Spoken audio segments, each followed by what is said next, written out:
Welcome to the Prayagraj institute. महत्वपूर्ण video की श्रृंखला में आपका स्वागत है। आज हम लोग बात करेंगे भारतीय संविधान का इतिहास एवं विकास के संदर्भ में। तो इसमें हमारा स्पेशल फोकस रहेगा भारत सरकार अधिनियम 1858 के बारे में। उसके बाद भारतीय परिषद अधिनियम 1861 का जिक्र करेंगे और लास्ट में हम लोग बात करेंगे भारतीय परिषद अधिनियम 1892। ये तीनों जो एक्ट हैं वो काफी ज्यादा इंपॉर्टेंट है और ये तीनों एक्ट आते हैं जब पूरा भारत का जो अधिकार होता है वह ब्रिटिश क्राउन के अंतर्गत आ जाता है। तो जैसा कि हम लोग जानते हैं कि 1858 से पहले 1857 की जो क्रांति होती है उसके बाद महत्वपूर्ण चेंजेस होते हैं। चेंजेस क्या होते हैं? जो 1857 तक जो शासनकाल होता है वह कंपनी का होता है, लेकिन 1857 के बाद 1857 की जो क्रांति होती है उसके बाद जो कंपनी का शासन है उसको खत्म करके पूरा भारत में जो शासन आता है वो क्राउन का आता है। मतलब कि जो ब्रिटिश पार्लियामेंट है, ये मतलब कि ब्रिटिश के राजा या जो रानी होंगे वो जो है वो डायरेक्ट कंट्रोल करेंगे भारत को। तो आखिर क्या चेंजेस होते हैं 1858 के एक्ट में, 1861 के एक्ट में और 1892 के एक्ट में, वो सारी बातें जो है हम इस वीडियो में डिस्कस करेंगे। तो चलिए स्टार्ट करते हैं इस वीडियो का। तो जैसा कि मैंने बताया कि 1857 के बाद की जो कहानी स्टार्ट होती है वह कहानी ब्रिटिश क्राउन के अंतर्गत जो है वो भारत के संदर्भ में होती है। ठीक, मतलब कि भारत का जो शासन प्रशासन था 1857 तक वह कंपनी जो है कंट्रोल करके रखी हुई थी, लेकिन 1857 के विद्रोह के बाद यह जो पूरा जो अथॉरिटी है वह ब्रिटिश क्राउन मतलब कि ब्रिटिश ताज के अंतर्गत आ जाता है। ठीक है, ब्रिटिश क्राउन के अंतर्गत आ जाता है और उसी के संदर्भ में हम लोग जो है तीन एक्ट की बात करेंगे। भारत सरकार अधिनियम एक्ट 1858, भारत सरकार भारतीय परिषद अधिनियम 1861 और भारतीय परिषद अधिनियम 1892। तो ये जो तीनों एक्ट हैं इनकी महत्वपूर्ण बातें क्या हैं, उन सारी बातों को जो है इस वीडियो में हम लोग डिस्कस करेंगे। ठीक है, उसके पॉजिटिव पॉइंट्स क्या थे, निगेटिव पॉइंट्स क्यों थे, क्या थे और ये अधिनियम आए क्यों। तो सबसे पहले हम लोग डिस्कस करेंगे जो 1858 का भारत सरकार अधिनियम है उसके बारे में। अगर हम लोग बैकग्राउंड की बात करें तो इसकी बैकग्राउंड वही है जो अभी जो है वीडियो की शुरुआत में मैंने बोला, क्या 1857 की क्रांति। तो जो 1857 की क्रांति है वो काफी महत्वपूर्ण होती है। क्यों? क्योंकि कंपनी के शासन के प्रति जो जनता का व्यापक आक्रोश था वह 1857 की क्रांति के रूप में देखने को मिलती है। ठीक है, कंपनी की जो नीतियां थी उनको विद्रोह के लिए जो है दोषी ठहराया गया था। तो कंपनी की जो भी पॉलिसी थी वही मेन कारण थी 1857 के विद्रोह का। ठीक, अब इस तरह के विद्रोह जो है भारत में आगे चलकर ना हो, इस वजह से कंपनी के शासन को समाप्त कर दिया जाता है और ब्रिटिश क्राउन के अंतर्गत जो है भारत का शासन आ जाता है पूरी तरीके से। ठीक है, तो कंपनी की जो पॉलिसीज थी, कंपनी की जो नीतियां थी, उन्हीं को जो है दोषी माना गया 1857 के विद्रोह का। ठीक है, तो आक्रोश को कम करने के लिए ब्रिटेन की साम्राज्ञी, ठीक है, जो ब्रिटेन की जो रानी थी, रानी विक्टोरिया, वह जो है भारत की भी महारानी थी। ठीक है, तो ब्रिटेन की रानी बोलिए विक्टोरिया को, या ये कहा जाए कि भारत की महारानी कौन थी, तो यही मोहतरमा थी। ठीक है, तो इन मोहतरमा को जो है आप अच्छी तरीके से देख लीजिए। उस समय यही जो है वो भारत की महारानी कहिए या ब्रिटेन की रानी कहिए। ठीक, तो इन्होंने 2 अगस्त 1858 को सम्राज्ञी के हस्ताक्षर से यह अधिनियम बना। मतलब कि इनके सिग्नेचर से जो है, रानी की सिग्नेचर से 2 अगस्त 1858 को यह जो है कानून पारित हुआ और इसे भारत की बेहतर शासन के लिए एक अधिनियम भी कहा जाता है। ठीक, तो जो 1858 का भारत सरकार अधिनियम है उसको किस रूप में जाना जाता है, तो भारत की बेहतर के शासन के लिए एक अधिनियम के रूप में भी जाना जाता है। तो भारत की जो स्थिति थी उसको सुधारने के संदर्भ में जो है यह एक्ट आता है, भारत सरकार अधिनियम 1858। अब चलते हैं अगले पॉइंट के बारे में। जो भारत सरकार अधिनियम 1858 होता है, इसको यहाँ के जो वायसराय होते हैं, जब तक अगर हम लोग बात करें गवर्नर जनरल, जब तक कि 1858 का एक्ट जो है लागू नहीं होता है। क्यों? क्योंकि जो वायसराय की जो पोस्ट आती है, ठीक है, ये जो टर्म आता है वो 1858 के अधिनियम के तहत आता है। ठीक, तो उस समय भारत में जो गवर्नर जनरल थे लॉर्ड कैनिंग, वह जो है इलाहाबाद दरबार लगाते हैं। ठीक है, तो इलाहाबाद दरबार जो लगता है उसकी खासियत क्या होती है उसके बारे में हम चर्चा करते हैं, और फिर जो है 1858 का जो एक्ट है उसको हम लोग कंटिन्यू करेंगे। ठीक है, तो इलाहाबाद दरबार में होता क्या है, तो वाइसराय लॉर्ड कैनिंग, ठीक, तो अगर हम लोग बात करें गवर्नर जनरल या वाइसराय, ठीक है, तो ये दोनों जो है टर्म याद रखिएगा।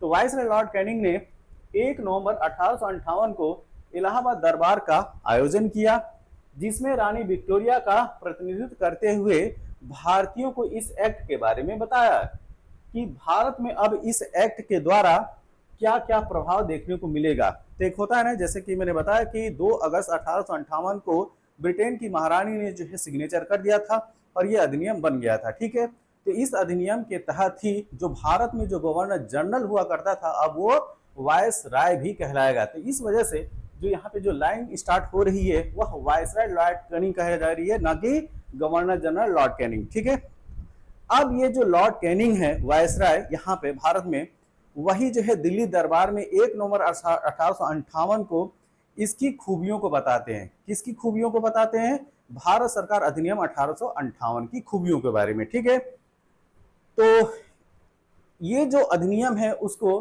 क्वीन प्रोक्लेमेशन एक्ट 1858 के नाम से भी जाना जाता है। ठीक है, तो भारत प्रशासन सुधार अधिनियम के नाम से भी जाना जा रहा है, क्वीन प्रोक्लेमेशन एक्ट 1858 के नाम से भी जाना जा रहा है। तो लॉर्ड कैनिंग के द्वारा भारतीयों को इस एक्ट के बारे में जो बातें बताई गई उसके बारे में हम लोग डिस्कस करेंगे। तो उन्होंने मतलब कि लॉर्ड कैनिंग ने इलाहाबाद दरबार में इस एक्ट के बारे में क्या क्या बातें रखी उसको देखते हैं। तो देखिए, ब्रिटिश ताज द्वारा मतलब कि जो ब्रिटिश क्राउन है उसके द्वारा ईस्ट इंडिया कंपनी के शासन को समाप्त कर भारत की पूर्ण प्रशासन व्यवस्था अपने हाथों में ली गई है। ठीक, अगली बात क्या है,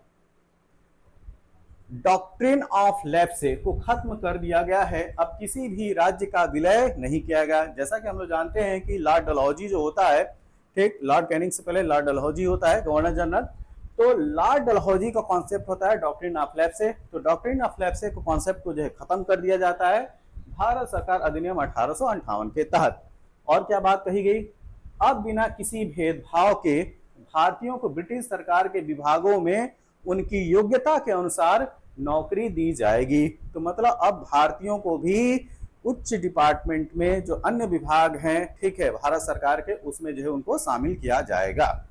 इस एक्ट से पहले जितने भी लोग ईस्ट इंडिया कंपनी की सेना में नौकरी कर रहे थे अब उनको ब्रिटेन की सेना में नौकरी दी जाएगी और उन्हें ब्रिटेन की सेना का ही भाग माना जाएगा। तो जैसा कि मैंने बताया कि 1858 के एक्ट से पहले जो है कंपनी का शासन था। ठीक है, तो कंपनी जो है अपनी सेना भी रखा करती थी।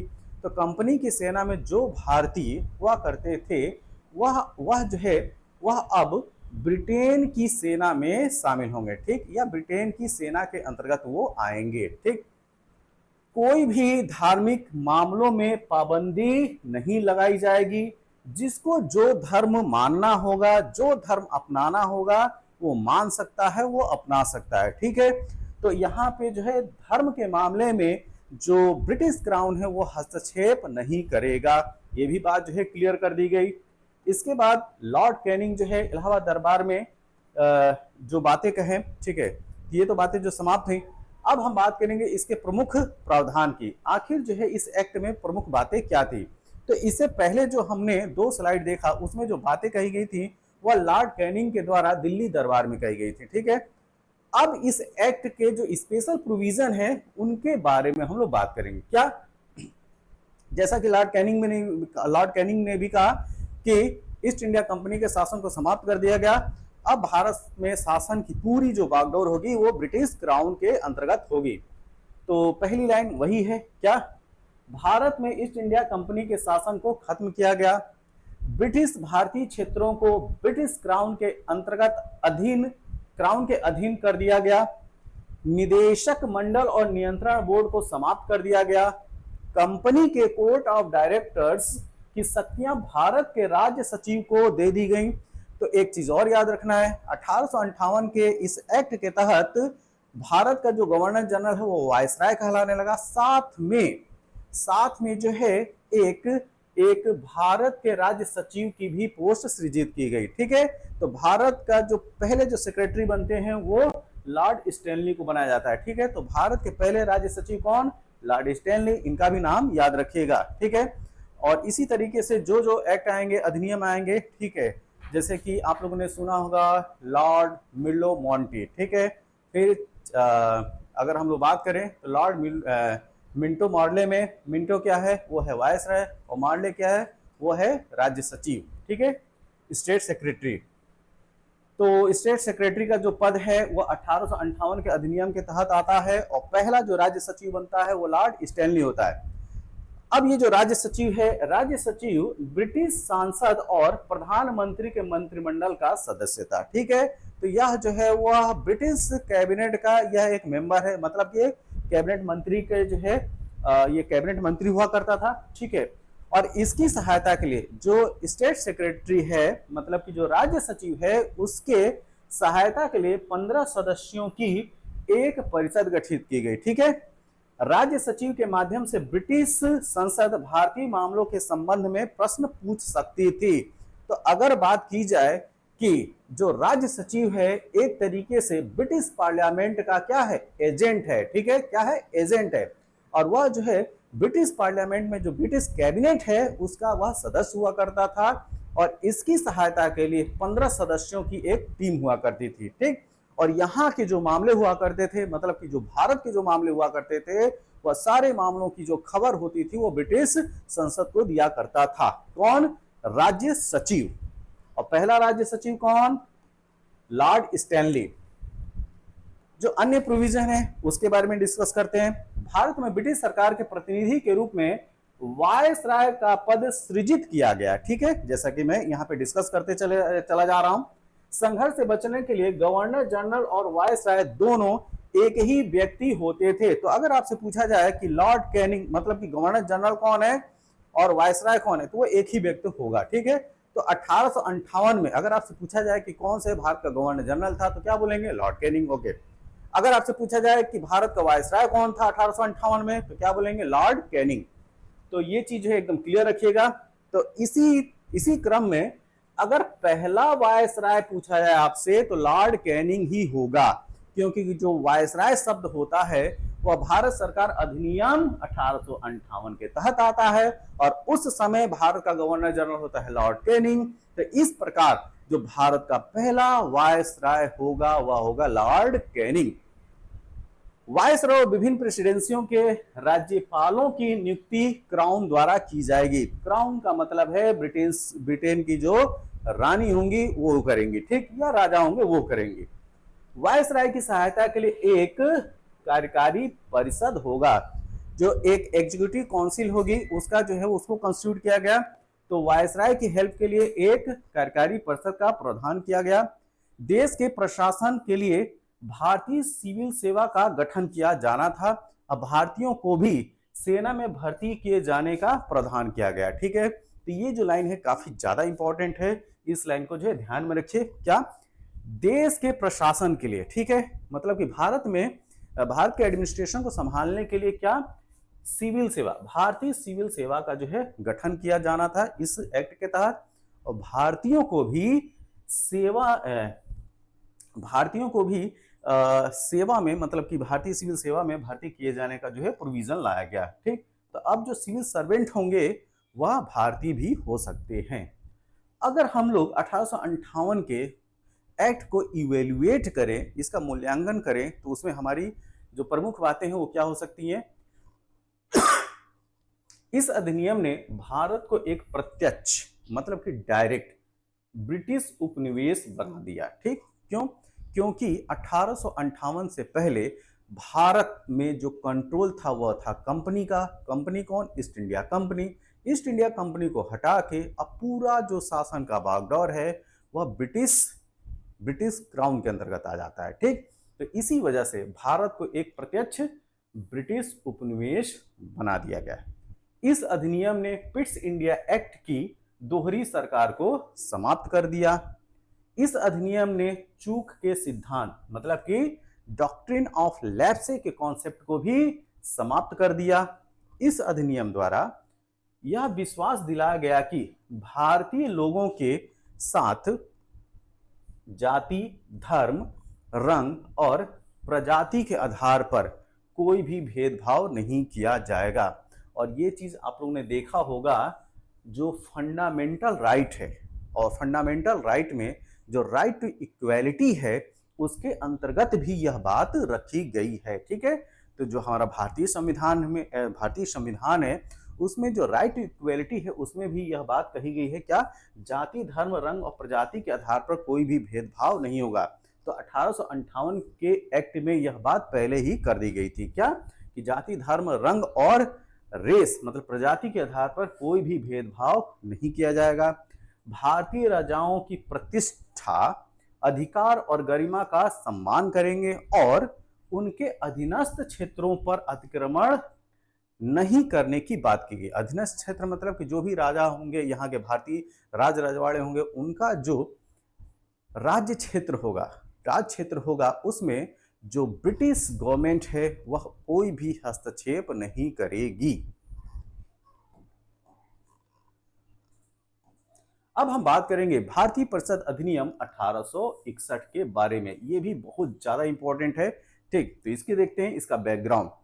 तो देखिए, भारतीय परिषद अधिनियम 1861 को ब्रिटिश संसद द्वारा 1 अगस्त 1861 को पारित किया गया। ठीक है, और 1858 का एक्ट जो है कब पारित हुआ, या ये कहें कि ब्रिटेन की जो महारानी है विक्टोरिया, उन्होंने कब सिग्नेचर किया, तो वो डेट होती है 2 अगस्त 1858। ठीक, और लॉर्ड कैनिंग जो है इलाहाबाद दरबार में जो 1858 का अधिनियम होता है उसकी बात कब करते हैं, 1 नवंबर 1858 को।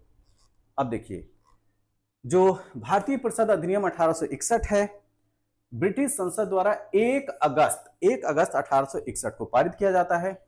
1857 की क्रांति के बाद ब्रिटिश सरकार ने महसूस किया कि भारत में शासन चलाने के लिए भारतीयों का सहयोग आवश्यक है। अब यहाँ पे जो ब्रिटिशर्स हैं उनको लगने लगा कि बिना इंडियंस मतलब भारतीयों की सहायता के बिना यहाँ पे शासन करना पॉसिबल नहीं है।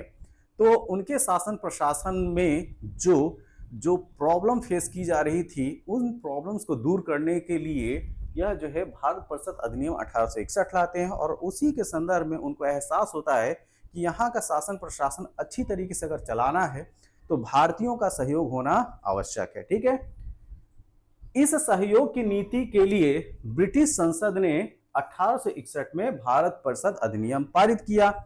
इस प्रकार इस अधिनियम द्वारा ब्रिटिशों ने सहयोग की नीति या उदार निरंकुशता की शुरुआत की। ठीक है, तो इस लाइन को भी याद रखिएगा। तो ब्रिटिश पार्लियामेंट के द्वारा यह जो सहयोग की नीति या उदार निरंकुशता की शुरुआत की गई। अब ये मत समझिएगा आप लोग कि ये जो ब्रिटिश पार्लियामेंट या जो ब्रिटिशर्स हैं, ठीक है, उनके दिमाग में जो है भारतीयों के लिए उदार आता है। ठीक है, चूंकि उनको शासन व्यवस्था में यहाँ पे चलाने में जो है प्रॉब्लम फेस कर रहे थे, इस वजह से उनको जो है फील हुआ कि क्यों ना यहीं के लोगों को जो है इसमें शामिल किया जाए एडमिनिस्ट्रेशन में, जिससे कि यहाँ पे शांति और जो प्रशासन है उसको सुचारू रूप से चलाया जा सके। ठीक, तो एक चीज हमेशा ध्यान रखिएगा, जो ब्रिटिशर्स थे उन्होंने कभी भी जो भी नियम नीति लाया था वो केवल और केवल जो है अपने फायदे के लिए लाया था। भारतीयों के लिए, यहाँ की जनता के लिए कोई भी कानून नहीं लाया था। उनका प्रत्यक्ष या अप्रत्यक्ष तरीके से जब उनको लाभ मिलता था वही जो है वो कानून की बात करते थे, सुधार की बात करते थे। ठीक है, अब इसके जो इंपॉर्टेंट प्रोविजन थे उनकी बात कर लेते हैं। तो इस अधिनियम के तहत वायसराय की कार्यकारी परिषद का विस्तार किया गया। जो एग्जीक्यूटिव काउंसिल की बात की गई थी 1858 के एक्ट में, अब उसको जो एक्सटेंड किया जा रहा है। यहाँ पे कार्यकारी परिषद में कानून निर्माण में सहायता के लिए अतिरिक्त सदस्यों को जोड़ा गया, जिसमें जिनकी संख्या 6 से अधिकतम 12 तक हो सकती है। तो जो 6 से ये 12 है, ये जो है नंबर याद रखना है। इन सदस्यों का कार्यकाल जो है 2 वर्ष का था। कितने वर्ष का? 2 वर्ष का। नामांकित सदस्यों में से आधे सदस्यों को गैर सरकारी होना अनिवार्य था। ठीक है, और इन सदस्यों का नामांकन वायसराय है वो स्वयं कर सकता था। इस तरह वायसराय की कार्यकारी परिषद में सदस्यों की कुल संख्या 5 से बढ़कर 17 तक हो गई। ठीक है, तो यहां पे आपको देखने को मिल रहा होगा विस्तार। जो अन्य प्रावधान है उसकी चर्चा करते हैं। परिषद के सदस्यों का भारतीय होने की कोई अनिवार्यता नहीं थी। जो जो काउंसिल थी इसमें कोई जरूरी नहीं है कि सारे के सारे जो भारतीय हो। ठीक है, तो क्या भारतीय होने की कोई अनिवार्यता नहीं थी। फिर भी 1862 में लॉर्ड कैनिंग ने 3 सम्भ्रात भारतीयों मतलब बनारस के राजा, पटियाला के महाराजा और सर दिनकर राव को विधान परिषद में मनोनीत किया। ठीक है, तो ये कोई जरूरी नहीं था कि जो काउंसिल है उसमें भारतीय शामिल किए जाए। लेकिन उस समय जो वायसराय थे लॉर्ड कैनिंग, उन्होंने अपनी स्वेच्छा से 3 भारतीय राजाओं, कौन कौन, एक बनारस के राजा, पटियाला के महाराज और सर दिनकर राव को विधान परिषद में मनोनीत किया। इसने वायसराय को परिषद में कार्य संचालन के लिए अधिक नियम और आदेश बनाने की शक्तियां प्रदान की। इसने वायसराय को आपातकाल में बिना काउंसिल की संस्तुति के अध्यादेश जारी करने के लिए अधिकृत किया और ऐसे अध्यादेश की अवधि मात्र 6 माह की होती थी। तो जो ऑर्डिनेंस की जो बात की गई सबसे पहले वह भारत परिषद अधिनियम 1861 में की गई। मतलब कि अध्यादेश की जो सबसे पहले बात की जाती है वह भारतीय परिषद अधिनियम 1861 के तहत की जाती है। ठीक है, और यहाँ पे जो आप देख रहे हैं, यहाँ पे एक चीज आप लोग ऑब्जर्व कर रहे होंगे कि जो वायसराय का जो पावर है उसको एक्सटेंड किया जा रहा है, उसका और विस्तार किया जा रहा है, उसको और पावरफुल बनाया जा रहा है। ठीक, अन्य जो प्रोविजन है, इस अधिनियम ने मद्रास और बंबई प्रेसिडेंसियों को विधायी शक्तियां पुनः देकर विकेंद्रीकरण, जो डिसेंट्रलाइजेशन की प्रक्रिया है, उसकी शुरुआत की। इस अधिनियम के तहत वायसराय प्रशासनिक एवं विधायी कार्यों हेतु नए प्रांतों का गठन व लेफ्टिनेंट गवर्नर की नियुक्ति कर सकता था। यहाँ पे देखिए फिर जो वायसराय की पावर जो है वो बढ़ती हुई आपको नजर आ रही है। इस अधिनियम द्वारा बंगाल 1862, उत्तर पश्चिमी सीमा प्रांत 1866 और पंजाब 1867 में विधान परिषद का गठन हुआ। ठीक है, तो ये जो 3 स्टेट हैं वहां पे विधान परिषद जो स्टेट लेजिस्लेटिव काउंसिल है उसका जो गठन होता है कब, बंगाल में 1862 में, जो उत्तर पश्चिमी सीमा प्रांत है 1866 में और पंजाब में 1867 में गठित होता है। ठीक है, और किसके तहत, यह भारतीय परिषद अधिनियम 1861 के तहत। इसने वायसराय की कार्यकारी परिषद को पोर्टफोलियो प्रणाली पर आधारित एक छोटे मंत्रिमंडल में बदल दिया। ठीक है, तो पोर्टफोलियो से यहां मतलब है कि जो वायसराय की जो एग्जीक्यूटिव बॉडी हुआ करती थी वह कैबिनेट की तरीके से दिखने लगी। ठीक, और सभी 5 सामान्य सदस्य सरकार के गृह, सैन्य, कानून, वित्त और राजस्व सहित विभिन्न विभागों के प्रभारी बन गए। तो जैसे आज की डेट में हम लोग देखते हैं जो काउंसिल ऑफ मिनिस्टर होते हैं उसमें से कुछ विशिष्ट जो मंत्री होते हैं उनको जो है कैबिनेट मंत्री बनाया जाता है, जैसे कि होम मिनिस्टर, जैसे कि डिफेंस मिनिस्टर, फाइनेंस मिनिस्टर, ठीक, रेलवे मिनिस्टर। तो इसी तरीके से उस समय भी वायसराय के जो 5 जो सामान्य सदस्य थे उनको गृह, सैन्य, कानून, वित्त और राजस्व सहित विभिन्न विभागों का प्रभारी बनाया गया। तो एक तरीके से एक जो है कैबिनेट का स्वरूप आपको देखने को मिल सकता है, मंत्रिमंडल का स्वरूप जो है यहाँ पे देखने को मिल सकता है। अब जो 1861 का जो भारतीय परिषद अधिनियम है इसकी इंपॉर्टेंस की बात करें तो इसकी इंपॉर्टेंस क्या है, तो इस अधिनियम ने मद्रास और बॉम्बे प्रेसिडेंसी की विधि निर्माण की शक्तियों को पुनर्जीवित कर दिया और इस प्रकार अधिनियम ने रेगुलेटिंग एक्ट 1773 द्वारा शुरू हुई केंद्रीकरण की प्रवृत्ति को उलट दिया। ठीक है, तो जैसा कि मैंने बताया कि इसमें जो है डिसेंट्रलाइजेशन का कॉन्सेप्ट जो है फिर इनबिल्ड किया गया और जो 1773 का जो केंद्रीकरण की बात थी उसके एकदम यह अपोजिट बात थी। ठीक, इस अधिनियम ने कलकत्ता प्रेसिडेंसी को भी शक्ति दी ताकि वे संपूर्ण ब्रिटिश भारत के लिए कानून बना सकें। तो यहाँ पे देख रहे हैं कि जो ये जो प्रेसिडेंसियां हैं कलकत्ता, बॉम्बे, मद्रास, इनको जो है पावर दी जा रही है। ठीक है, तो इस तरीके से आपको विकेंद्रीकरण देखने को मिल रहा है। ठीक, इस अधिनियम ने कानून निर्माण प्रक्रियाओं में भारतीय सदस्यों की भागीदारी को सुनिश्चित किया। इस अधिनियम ने भारत के गवर्नर जनरल की परिषद को असीम शक्ति प्रदान की। तो ये तो हम लोग देखते जा रहे हैं कि वायसराय या ये कहे भारत का जो गवर्नर जनरल है, ठीक है, उसकी पावर जो है और एक्सटेंड कर जो है वो किया जा रहा है, विस्तारित किया जा रहा है। ठीक है, तो जो यहाँ का जो वायसराय है या गवर्नर जनरल है, वह उस समय एक पूरी तरीके से एक जो वर्तमान में जो प्रधानमंत्री हैं उस तरीके से वो काम कर रहे थे। ठीक है, उनकी एक छोटी सी मंत्रिमंडल या ये कहिए कि कैबिनेट का भी जो है वो 5 सदस्यों की कैबिनेट भी जो है उनके लिए कॉन्स्टिट्यूट की गई थी। ठीक, तो ये जो कानून था भारतीय परिषद अधिनियम वायसराय को जो है बहुत ही पावरफुल बना देता है। ठीक है, अब इसकी कमियों के बारे में बात करते हैं।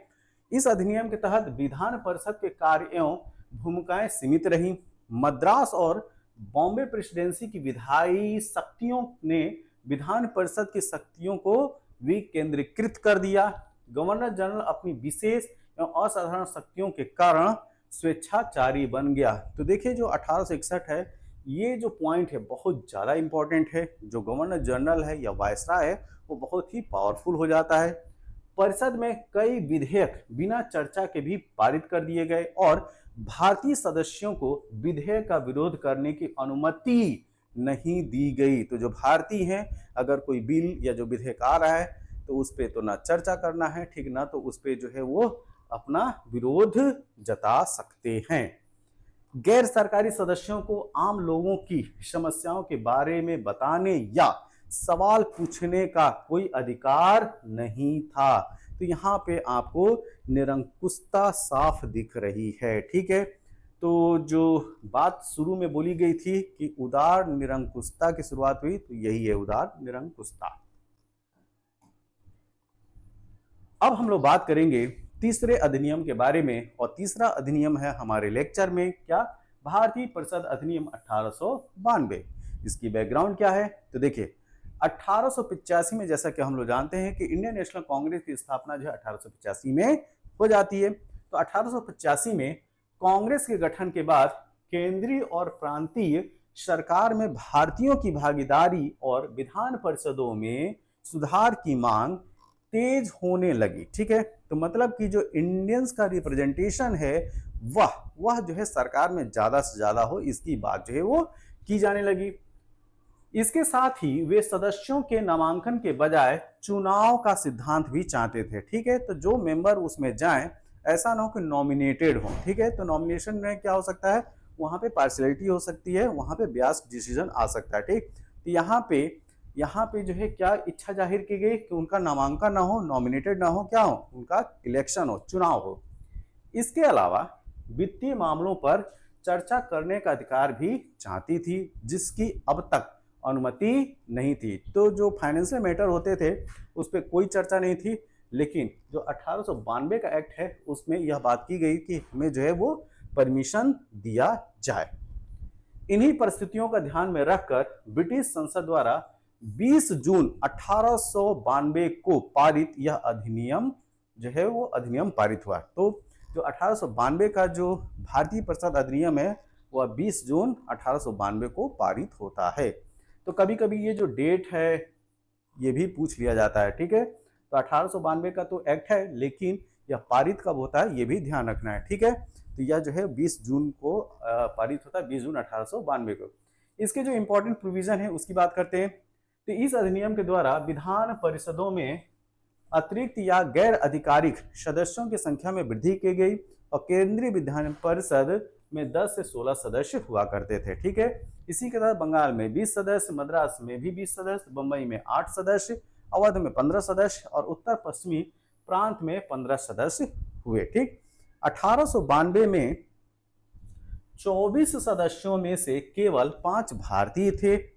सदस्यों को सर्वप्रथम बजट या सार्वजनिक हित के मामलों पर प्रश्न पूछने का अधिकार, ठीक है, वो भी 6 दिनों के पूर्व नोटिस पर दिया गया।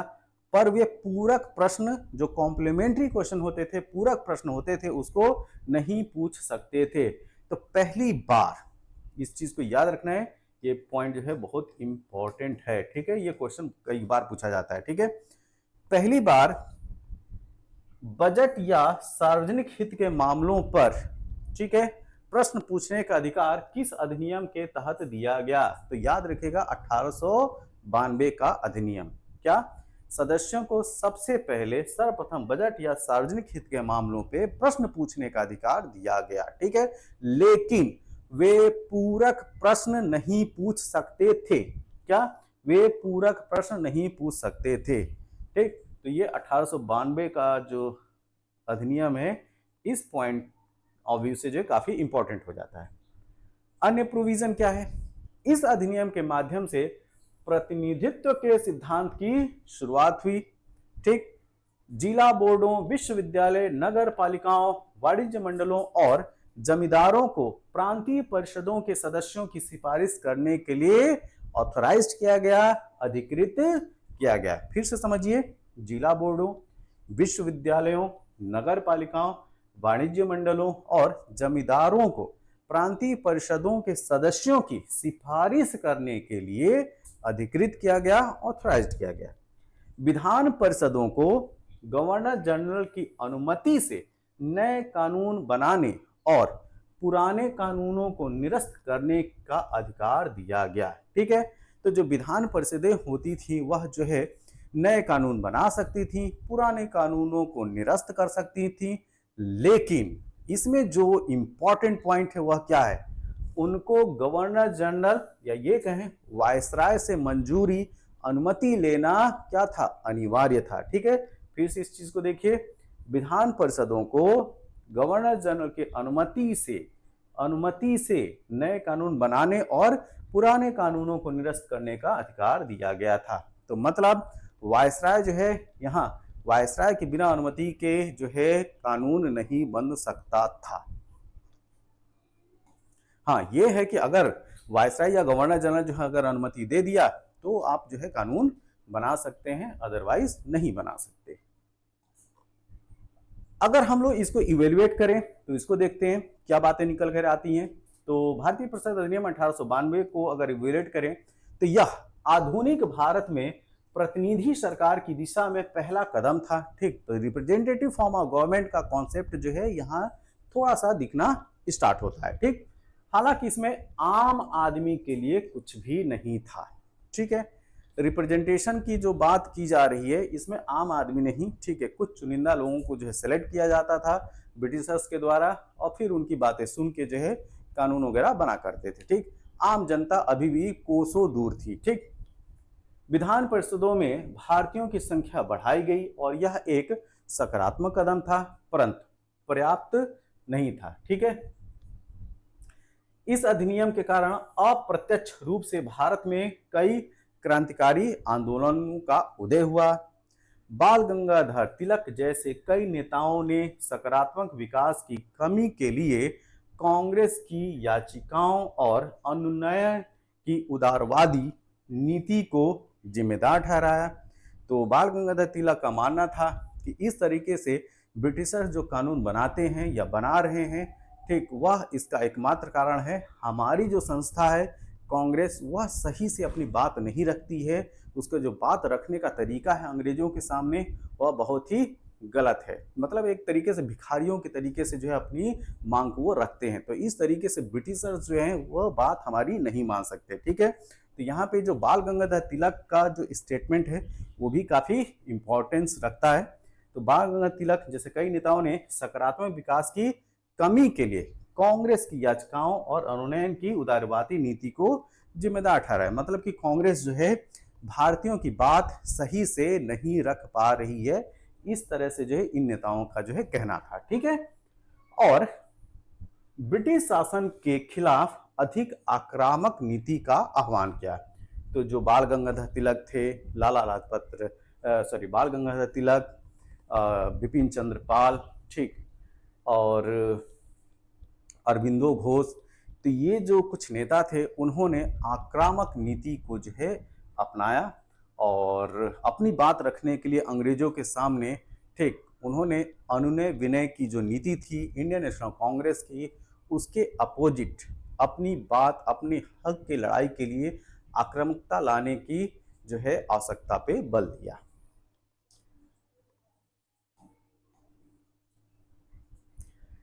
इसके साथ हमारा यह जो लेक्चर है वो कंप्लीट होता है। यह वीडियो आपको कैसा लगा, जैसा भी लगा हो आप अपने सुझाव दें, कमेंट बॉक्स में जरूर दें। तब तक के लिए थैंक यू, धन्यवाद।